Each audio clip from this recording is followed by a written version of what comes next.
The sky above Zelkari Prime burned an angry red. It wasn't supposed to look this way, not for another 1,000 years.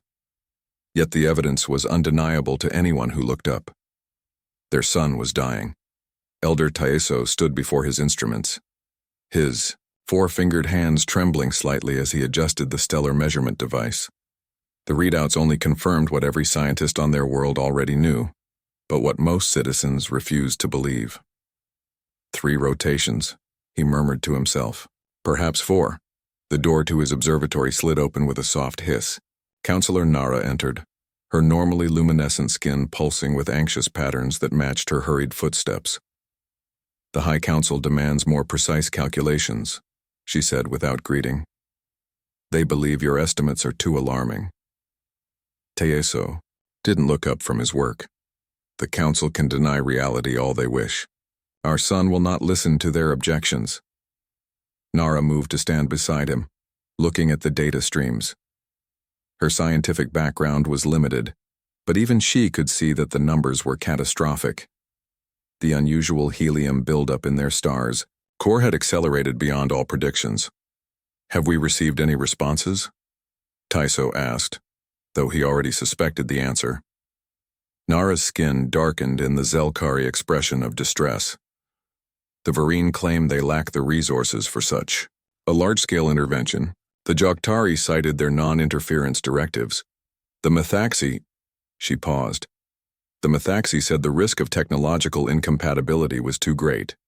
Excuses, Taeso said bitterly. All of them. The Confederation has the technology to save us. What they lack is the will. A soft knock interrupted them. Minji, Taeso's young assistant, stood hesitantly at the door.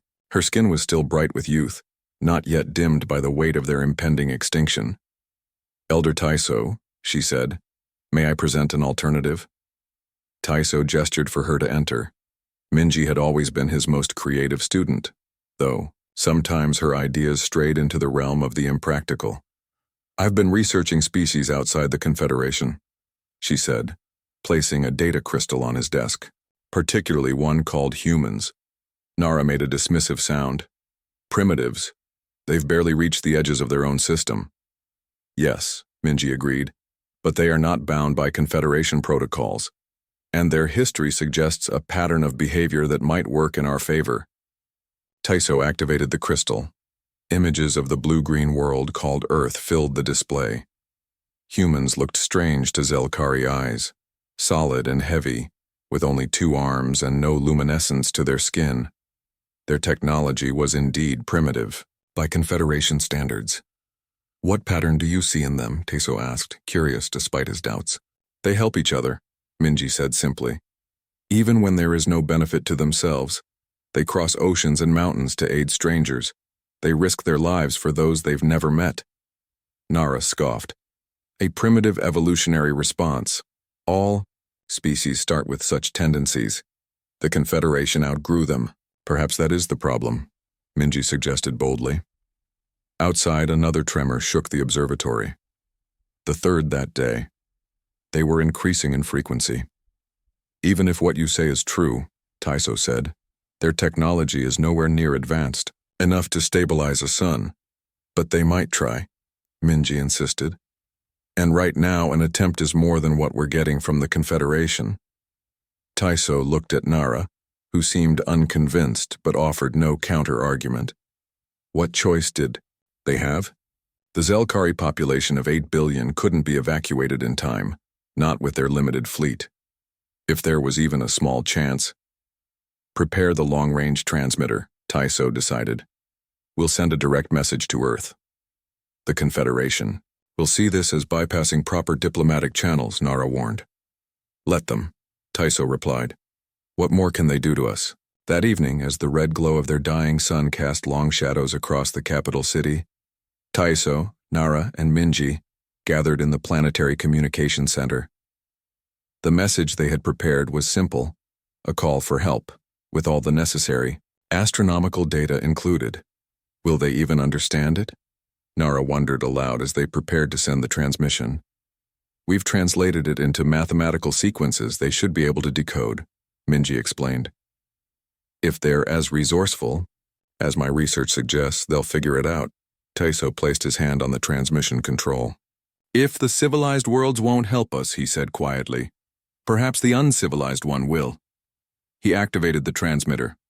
The message shot outward, traveling faster than light thanks to Zelkari technology, headed toward a small blue planet whose inhabitants had no idea they were about to be tested on a galactic scale. The signal came at 3:27 a.m., Earth Standard Time. Lieutenant Doyun was the only one awake in the Europa Outpost Communication Center when the strange pattern first appeared on his monitor. He rubbed his tired eyes, thinking it might be a glitch in the system or perhaps interference from Jupiter's magnetic field. But the pattern continued, repeating with perfect precision every 108 seconds. That's not natural, he muttered to himself, sitting up straighter. Doyun had monitored deep space signals for 5 years, and he knew the difference between cosmic, background noise and something deliberately sent. He tapped the console, isolating the signal and running it through the standard analysis protocols. The computer hummed quietly as it worked. When the results appeared on his screen, Doyun's heart began to race. The signal contained mathematical sequences, prime numbers, the value of pi, and then something more complex. This was a message, and it wasn't from Earth. Doyun hesitated only briefly before pressing the emergency alert button. Within an hour, the small research station was fully awake and buzzing with activity. Director Jiwoo arrived, her hair hastily pulled back and her uniform wrinkled from being put on too quickly. "Show me," she ordered, and Doyun pulled up the signal pattern on the main display. "It's been repeating without variation for 3 hours. Now," he explained, "the mathematical sequences are clearly meant to establish intelligence, but there's more. This section here appears to be astronomical data." Jiwoo studied the display, her expression serious. "Have you notified Earth Command?" "Yes, Director. They're assembling an emergency response team. The best linguists and astronomers are being brought in." The next 12 hours passed in a blur of activity. Transport ships arrived from Earth, bringing specialists and additional equipment. The cramped Europa outpost, normally home to just 20 researchers, now held over 50 people. Among them was Dr. Suho, Earth's leading xenolinguist. Despite his reputation for brilliance, he looked ordinary, a small man with round glasses and perpetually ink-stained fingers. He spent hours studying the signal, making notes on actual paper rather than digital pads. "It's a distress call," he announced finally to the crowded room. "They're called the Zelkari, and their son is dying." A stunned silence fell over the gathered scientists and military personnel. "How soon?" Jiwoo asked. "If I'm interpreting their time measurements correctly, and I believe I am, we have less than 4 months before their star becomes unstable beyond recovery." The news spread quickly. Within days, the United Earth Alliance had convened an emergency session to decide how to respond. The meeting was broadcast globally, and people everywhere watched as their leaders debated humanity's first contact with alien life. "We barely have reliable travel to Mars," argued Admiral Seojin, his weathered face grim on screens worldwide. "The modifications required to reach this Zelkari system would consume resources allocated for Earth's own pressing needs. But we can't just ignore them," countered Minister Yuna. "What does it say about us if our first action as a spacefaring species is to turn our backs on a cry for help?" The debate raged for hours. Technical experts explained the challenges. Ethicists discussed moral obligations. Economists calculated costs. In his small apartment in Seoul, Doyun watched the broadcast with growing anxiety. He had been sent home after delivering his report, but he couldn't stop thinking about the signal, about the billions of lives waiting for an answer. Finally, President Hanbin rose to address the assembly. The chamber fell silent. "Throughout our long history," he began, "humans have faced impossible odds. We have crossed vast oceans in wooden ships. We have climbed the highest mountains with nothing but determination. We have survived plagues, wars, and our own near destruction." He paused, looking directly into the camera.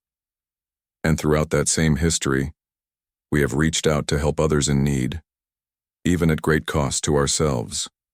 Today, we face the greatest challenge and the greatest opportunity our species has ever known. The vote was called. The result was overwhelming. Project Lifeline would proceed. Earth would answer the call. Within days, factories worldwide had shifted production. The experimental vessel Pathfinder, originally designed for a Mars colony mission, was diverted for emergency modifications. Scientists worked around the clock, pushing the boundaries of human knowledge and technology. The world watched in amazement as something impossible began to take shape.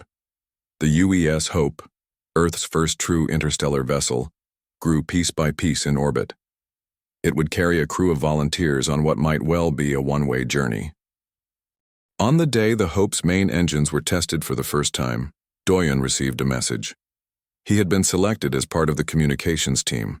He would be going to space, farther than any human had ever traveled. As he packed his few belongings, Doyen caught sight of Earth through his window, beautiful and blue. He wondered what the Zelkari world looked like and if he would live to see it. Across the planet, millions watched the countdown to launch, united in a way they had never been before. For the first time in human history, they weren't defined by their differences, but by a simple, powerful truth. Someone had called for help, and humanity had answered. The UES Hope shuddered as it broke free from Earth's orbit. Captain Jinwoo gripped the arms of his command chair, his knuckles white.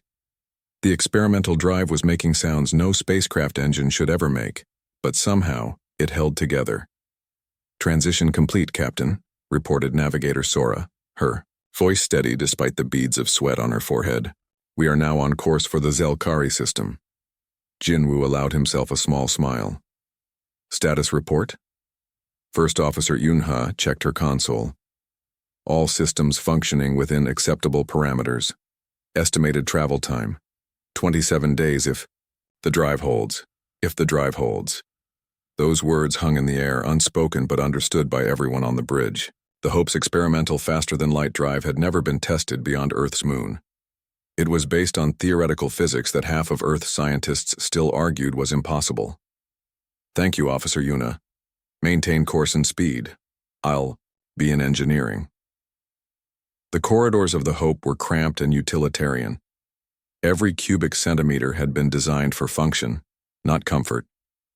The ship had been built in just 60 days, a miracle of human engineering and determination. In engineering, Chief Engineer Minho was already elbow-deep in the drive's cooling system, his face smeared with lubricant. "How bad is it?" Jinwoo asked without preamble. Minho didn't look up.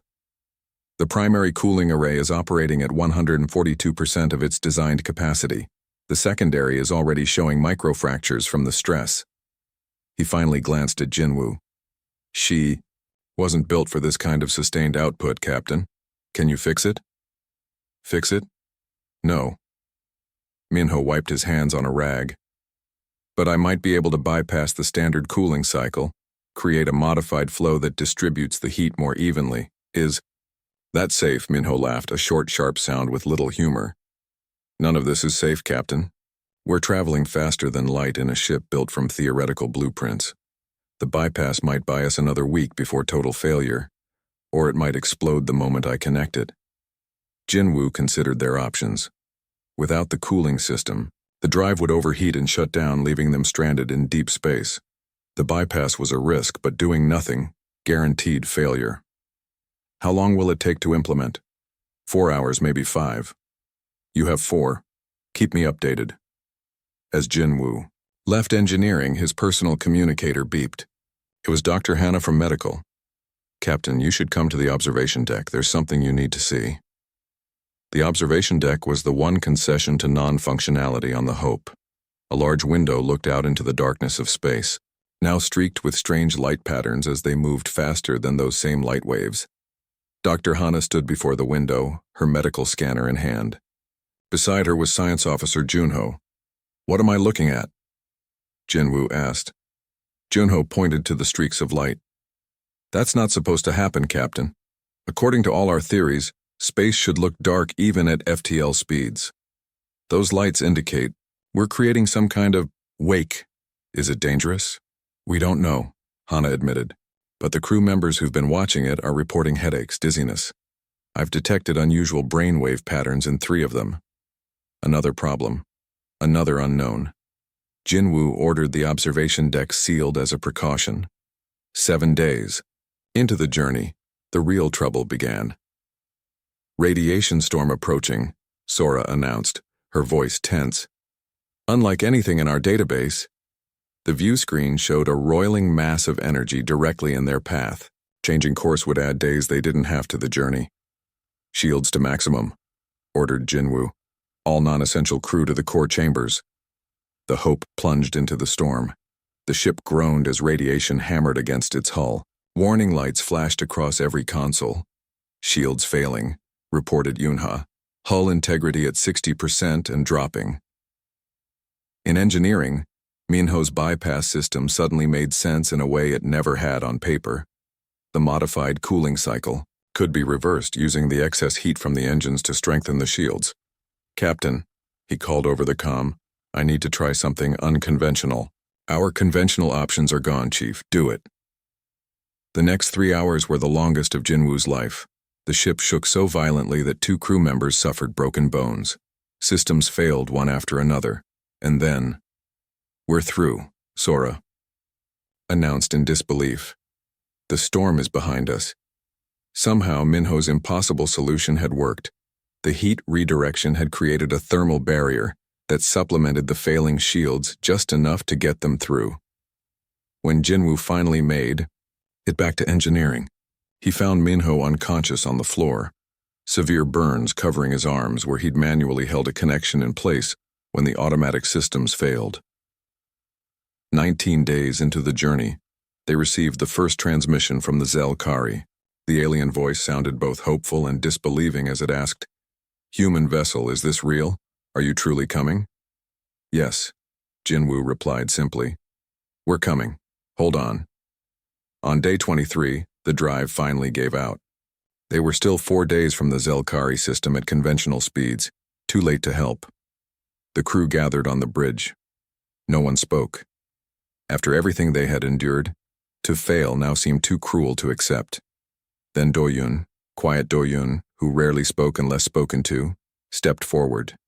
Captain, he said, what if we used the communication array to boost the engine signal? It was a desperate idea, using the ship's powerful transmission system to amplify the failing drive's output. It might work. It might also fry every system. On the ship, Jinwoo looked at his crew, tired, injured, but still determined. Do it, he ordered. The Hope limped into Zelkari space 27 days after leaving Earth, damaged but intact. Through the view screen, they could see the angry red star that threatened an entire civilization, and the blue-green planet that circled it. They had arrived. Now the real work would begin. The landing shuttle touched down on Zelkari soil with a gentle thud. Captain Jinwoo was the first human to step onto the alien world, followed closely by Dr. Hyejin and the rest of the science team. The air was thinner than Earth's but breathable, with a sweet scent like cinnamon. A delegation of Zelkari waited to greet them. Elder Taiso stepped forward, his luminescent skin pulsing with what the humans hoped was a positive emotion. Behind him stood Counselor Nara and a younger Zelkari who would later introduce herself as Minji. Welcome, Taiso said through a translation device. You have traveled far to answer our call. Earth sends its greetings, Jinwoo replied. We've come to help if we can. The Zelkari city was beautiful despite the fear hanging over it. Tall, graceful buildings spiraled upward, their surfaces changing color with the light. But the beauty was marred by the angry red sun looming too large in the sky. Even to human eyes it looked wrong, unstable, threatening. Elder Taiso led them to what appeared to be a scientific facility. Inside, Zelkari scientists worked frantically at stations, filled with technology far more advanced than anything on Earth. We have prepared this space for your team, Taiso said, gesturing to an empty section of the lab. Though I must confess we are uncertain what you can do that our own scientists cannot. Dr. Hyejin nodded politely. We understand. May we see your data on the solar instability? The Zelkari data was comprehensive. Their sun was experiencing an unprecedented helium buildup in its core, creating pressure that would soon trigger a massive stellar event. Not quite a supernova, but enough to sterilize their world. After reviewing the information, Dr. Hyejin gathered the human team. They've been approaching this as a containment problem, she explained, trying to create a field around the star to suppress the reaction. And that won't work? Asked Engineer Minho, his arm still bandaged from the burns he'd suffered during their journey. Not with the technology we have available, Hyejin replied. But I think we're looking at this the wrong way. We don't need to contain the reaction. We need to release it in a controlled manner. The next morning, Hyejin presented her plan to Elder Taiso and the Zelkari Council. As she explained the concept, using modified mining equipment to create targeted pressure points around the star's surface, Taiso's skin darkened with what they now recognized as doubt. "This is your solution?" he asked, unable to keep the disappointment from his voice. "Primitive drilling technology?" Hyejin smiled patiently. "Sometimes the oldest solutions work best. Your civilization developed along different technological paths than ours. You focus on containment and force fields. We had to master pressure and release mechanisms for our resource extraction. It's like having a pot of boiling water with a lid that's about to blow off," Minho added.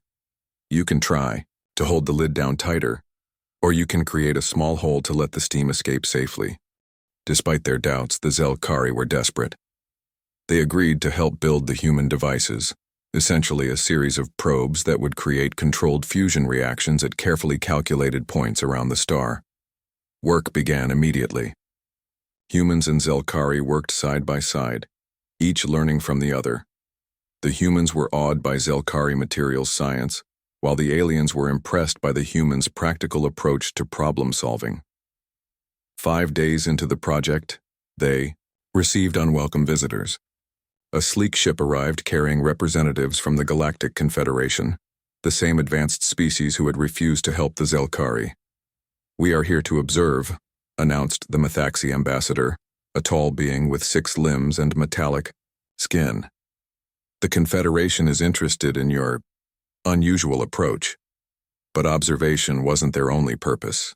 Captain Jinwoo noticed small discrepancies in their equipment calibrations after the Confederation representatives had toured their facility. "They're sabotaging us," he told Dr. Hyejin in private, "making tiny adjustments that would cause our devices to fail. Their pride is at stake," Hyejin explained. "If primitives succeed where they wouldn't even try," they added security measures and double-checked all systems. The work continued despite the interference. Finally, after 12 days of non-stop effort, the system was ready. 24 probes had been positioned around the Zelkari sun, each programmed to create a precise fusion reaction that would release the building pressure in the core. The control room was tense as the countdown began. Human and Zelkari technicians monitored different aspects of the system. Even the Confederation observers watched in silence. "Initiating sequence," announced Minho. Probes activating in 3, 2, 1. On the main view screen, tiny flashes of light appeared on the surface of the angry red star, the probes firing. For one terrible moment, the sun flared brighter, expanding slightly, and a gasp went through the control room. "Core pressure rising," reported a Zelkari scientist, her skin flashing with alarm patterns. "That's expected," Hyejin said calmly. "Watch." The next readings came in.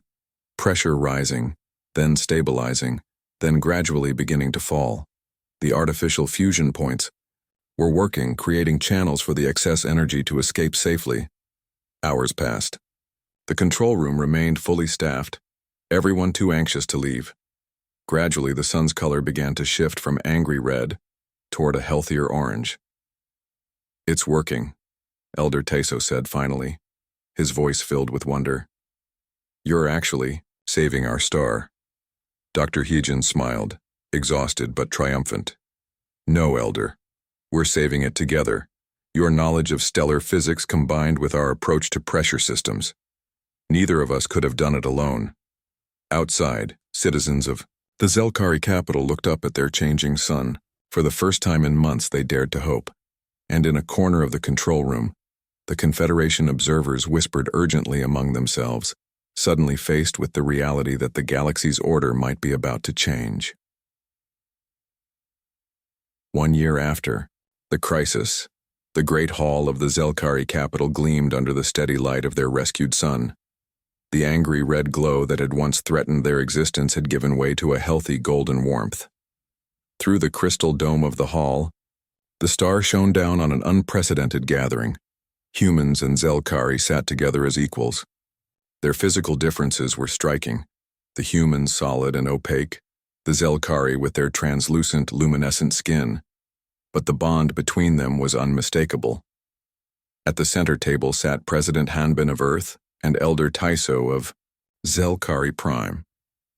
In a separate section, representatives from the Galactic Confederation watched the proceedings.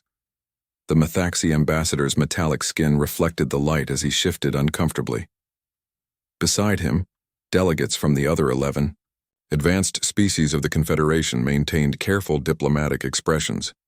"We are gathered today to formalize a new relationship," Elder Teso began. His skin pulsed with bright patterns of joy that needed no translation. "1 year ago, when we faced extinction, we called for help. Only one voice answered. Around the room, both humans and Zelkari nodded in solemn remembrance. The journey of the UES Hope had become legendary on both worlds. The Methaxi ambassador rose. His voice carried the mechanical precision that marked all Confederation speech. "The Confederation recognizes the unexpected success of the human intervention," he announced. "After careful deliberation, we extend an offer to the human species. Earth will be granted observer status in the Galactic Confederation, with full membership to be considered in 100 cycles." A murmur ran through the assembled humans. Observer status was essentially a waiting room, a position with no real power but just enough access to feel included.